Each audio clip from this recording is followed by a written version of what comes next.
AP CM Chandrababu 6 లక్షల కోట్ల రూపాయల అవినీతికి పాల్పడ్డారంటూ ఆరోపించారు ప్రతిపక్ష నేత జగన్. చంద్రబాబు 4.5 ఏళ్ల పాలనపై రూపొందించిన అవినీతి చక్రవర్తి పుస్తకాన్ని ఆయన ఆవిష్కరించారు. ఆధారాలతో సహా చంద్రబాబు అవినీతిని ఆ పుస్తకంలో తెలియజేసినట్లు ఆయన వెల్లడించారు. తాము రూపొందించిన ఈ పుస్తకాన్ని దేశ ప్రధానితో పాటు రాష్ట్రపతి, ఎంపీలు, వివిధ రాజకీయ పార్టీల అధినేతలకు అందిస్తామని ఆయన వెల్లడించారు.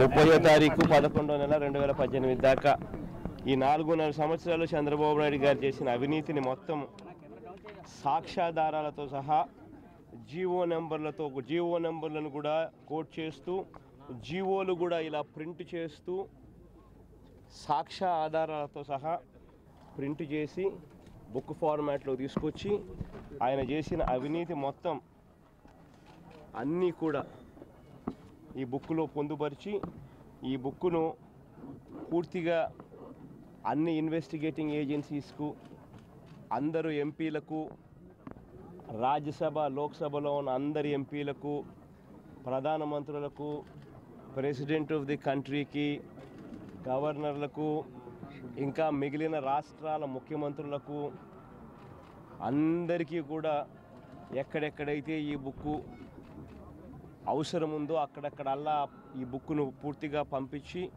పూర్తిగా ఇప్పించి, చంద్రబాబు నాయుడు గారు ఎంతటి అవినీతి పరుడు, 4.5 సంవత్సర కాలంలో ఆంధ్ర రాష్ట్రాన్ని ఎంత దారుణంగా దోచేశాడు, సాక్ష్యాధారాలతో సహా ఈ బుక్కులో ఉంది, ఒక్కసారి మీరు చూడండి అని చెప్పే కార్యక్రమం గట్టిగా మా ఎంపీలందరూ కూడా రాబోయే రోజుల్లో చేస్తారు.